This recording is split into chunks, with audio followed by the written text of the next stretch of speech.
Balma joliba jabarani filɛbaw an ka foli ni tanuni an b'o ta ka di aw bɛɛ lajɛlen ma aw bisimila aw ka kunnafoni gafew lakali kɛnɛ kan min bɛ lase aw ma don o don ka daminɛ ntɛnɛn fo ka se jumadenw ma ni kunnafoni gafew bɛ lakali aw ye a balimakɛ Amadu Jalo fɛ min ye awa don o don ka daminɛ nɛgɛ kanɲɛ 9 o mana tɛmɛ ni sanga 30 ye fo ka se a kanɲɛ 10 ma an balima kunnafonidilaw ka wulikajɔ min bɛ kɛ ka se ka kunnafoniw fara ɲɔgɔn kan jamana kɔnɔna la min bɛ fasiri kan wɛrɛ la kumana anw bɛna lakale an ka bamanankan in na walasa ka se ka faamuya jamanadenw fɛ minnu bɛ ayiwa an filɛ ani minnu bɛ an lamɛn an ka kunnafoni siraw kan arajo joliba fana bɛ lamɛn Bamako yan Segu ani Sikaso ani an ka page Facebook ani YouTube jamanaw an b'aw bɛɛ lajɛlen fo nin sira ninnu kan kumana gafew bɔra jamanaw gafe minnu bɛ an bolokɔrɔ yan o bɛ tali kɛ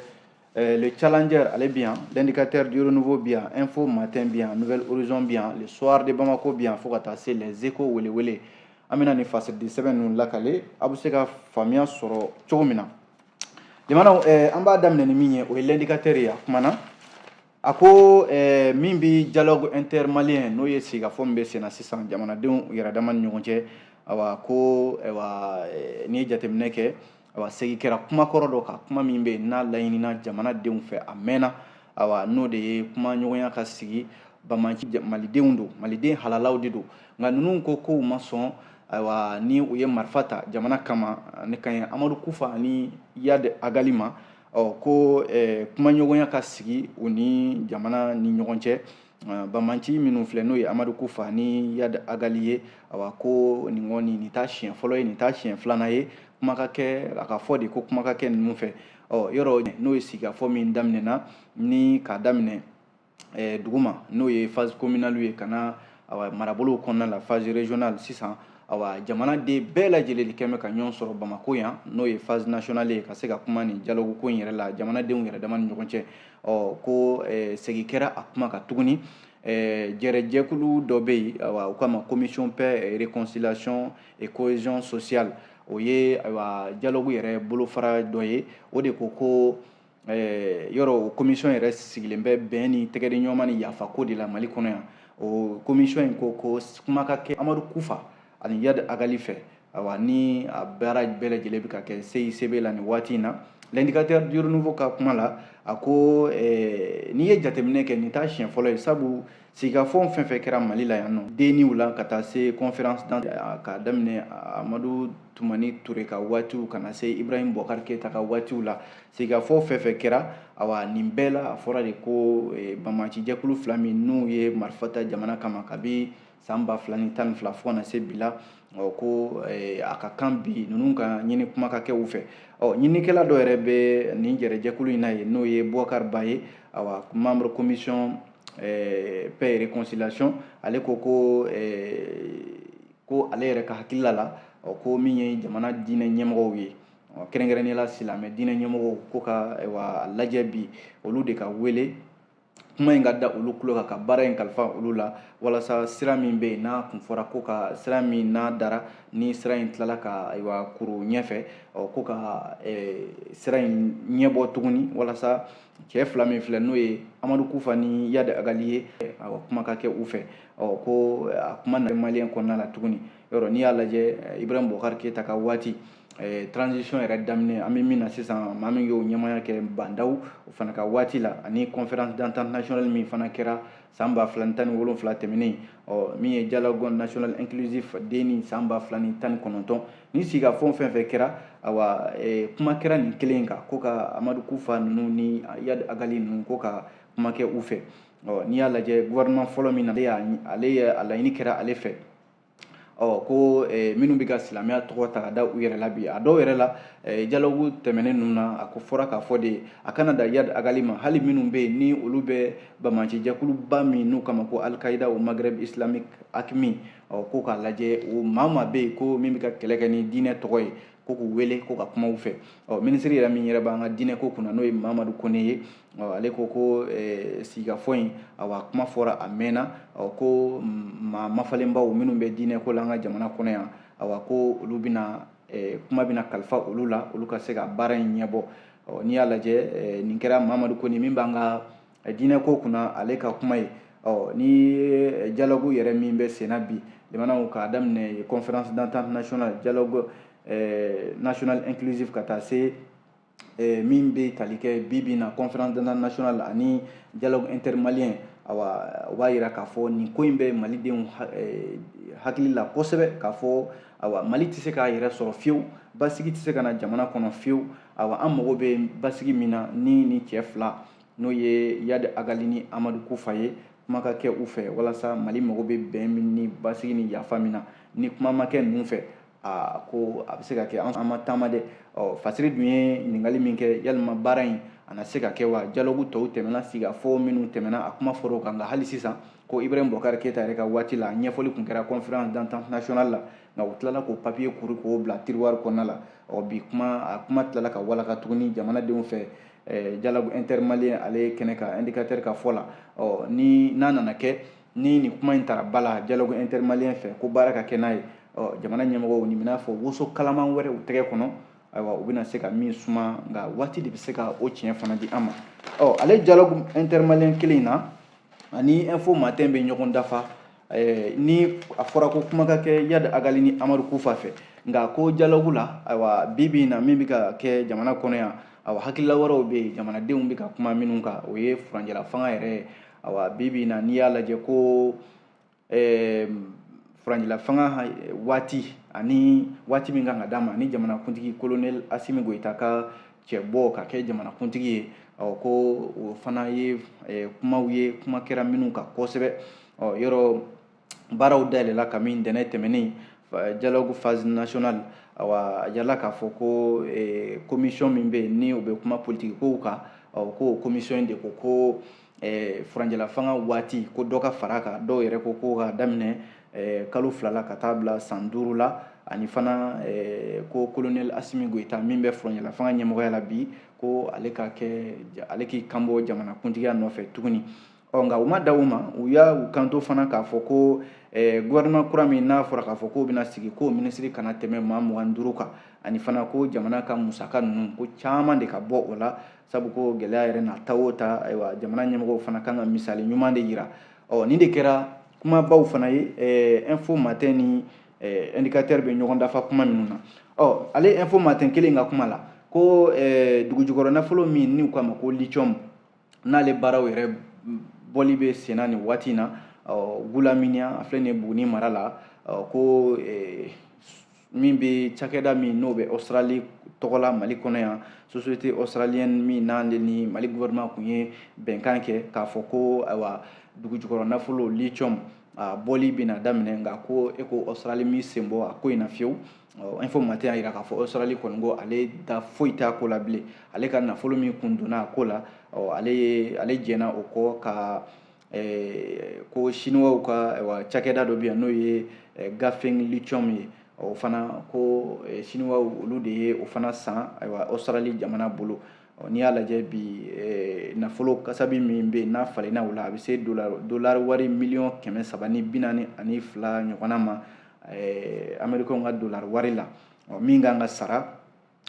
waati min na Australie kaw ka nin cakɛda in ko olu sen tɛ lithium ko la Mali la yan nɔ n'i y'a lajɛ yɔrɔ baara in a bɛ senna ayiwa Buguni mara la n'o ye Gulaminiya ye an bɛ don min na ko bi a bɛ n'a fɔ Australie kɔni sen bɔlen a la ko in tɔ tora Mali gouvernement ani chinois ka cakɛda in n'o ye société chinoise Gafeng Lithium k'a tɔ tora olu de ni ɲɔgɔn cɛ sisan baara in dun k'a bɛ n'a fɔ a bɛ sira ɲuman kan yanni kalo 3 fɔlɔ min tɛmɛna san 2024 na kalo 3 filanan min n'an b'o la nin ye yanni o kɔni ka ban lithium bɔli k'a na daminɛ Mali kɔnɔ yan kunnafoni de filɛ limanaw info matin ka kunnafoni don nka yanni an ka bɔ a kɔnɔ a ko an ka taa Gawo a jarala ka n k'a fɔ Mali la yan sake Bamako yan an b'a fɔ Bamako yan ko Seydou Keita n'o ye ndolatana kɔrɔ in ye n'a ye Mali kunnawolo ndolantan na ko Seydou Keita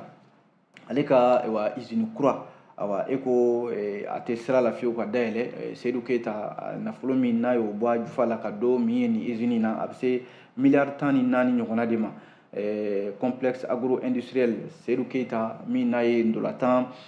baaraw kɛ ka wasa sɔrɔ o la awa Seydou Keita a tilalen kɔ ntolantan na a filɛ nin k'i ɲɛsin baara min ma o ye awa sɔrɔ yɛrɛ ye n'o ye usine kow ye a jala k'a fɔ ko tarata tɛmɛnen mɛ kalo tile 7 awa ntolantanna kɔrɔ Seydou Keita ni a ka yeta ka bon kosɛbɛ a tilalen kɔ ntolantan na a bɛ fɛ ka ayiwa jamana sɔrɔ k'i sen don o la awa a ka ni usine ba min cogolen filɛ nin ye Sanankɔrɔba awa ko usine a bɛna fɔ a baara kun cɛra ka ban yani usine ka dayɛlɛ ko ayiwa jamanakuntigi colonel Asimi Goyita y'a bisimila kɔni nana ayiwa ɲɛfɔli min kɛ o ye k'a fɔ baara kɛra awa ka bonya da jamanakuntigi yɛrɛ kan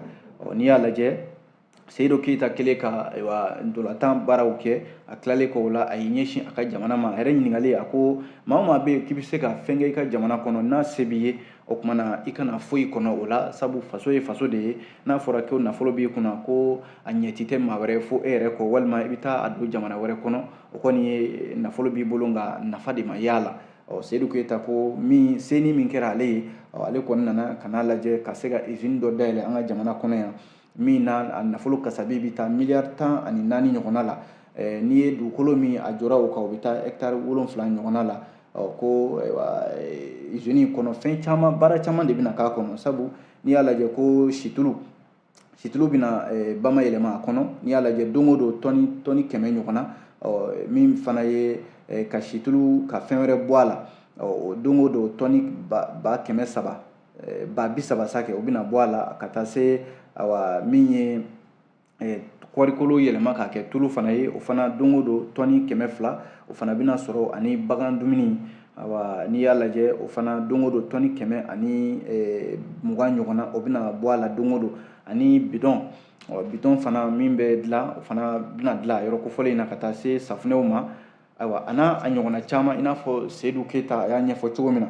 maa min bɛna baara kɛ nin yɔrɔ kofɔlen in na a bɛ se maa 100 ani maa 50 ɲɔgɔnna ma minnu bolo bɛna don baara la olu la o ye don o don minnu bolo bɛ baara la nka minnu bɛ yen ni waati olu bɛ se ka na baara kɛ o bɛ se maa 100 ɲɔgɔnna ma Seydou Keita ye nin baara in yɛrɛ daminɛ kabi san 2021 baara in kɔni a bɛ n'a fɔ a sera kuncɛyɔrɔ la yanni a ka kuncɛ k'a nana bonya da jamanakuntigi kan kunnafoni fila an ye nin bɔ info matin kɔnɔ bi aw bonya b'a la.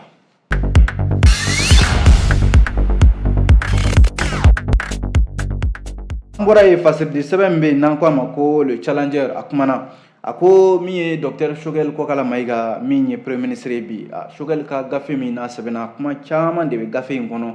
awa Choguel kuma ninnu dɔ la k'a ko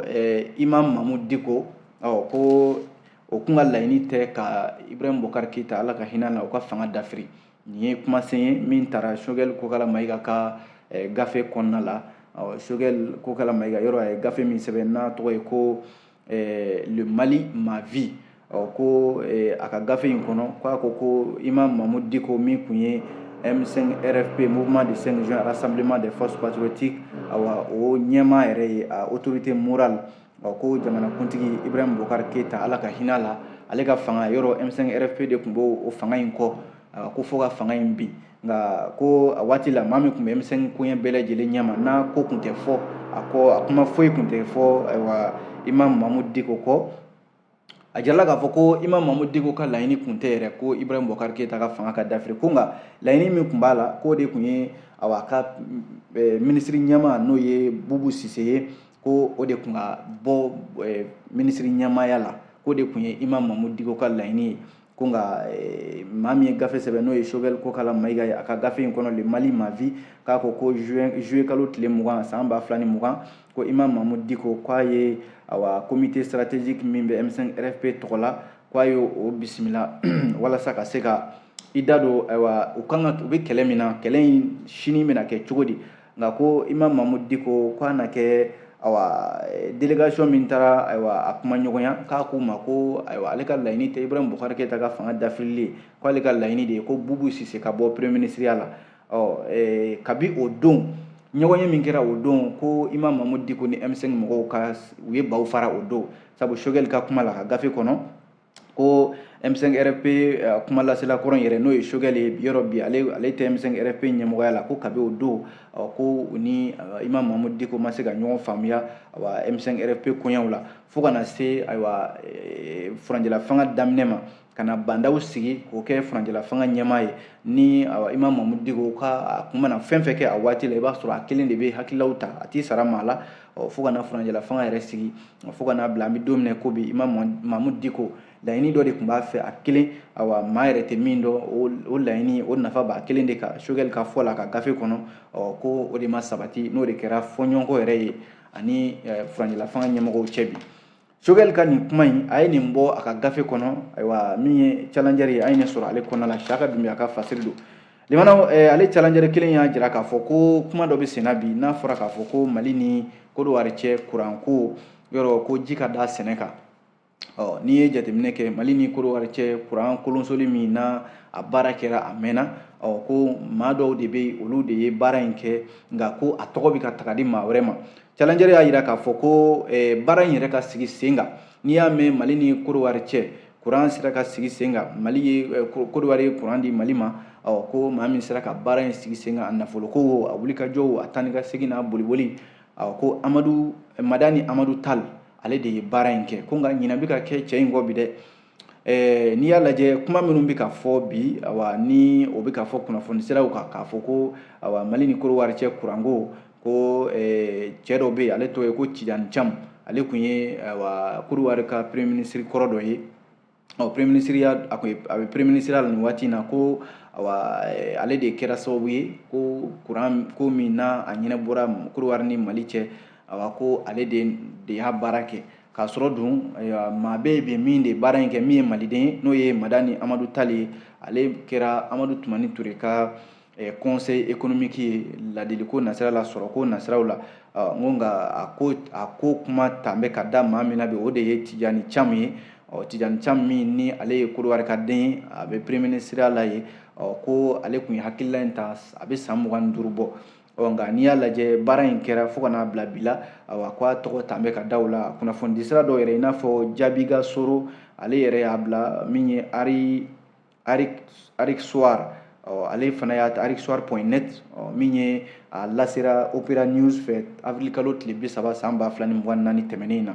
nka ko ni kunnafoni sira ninnu ɲɛnana min kɔ o ye k'a fɔ maliden dɔ fana bɛ yan n'o ye Madani Amadu Tal ye ale tun bɛ baara la Wall Street la ale tun ye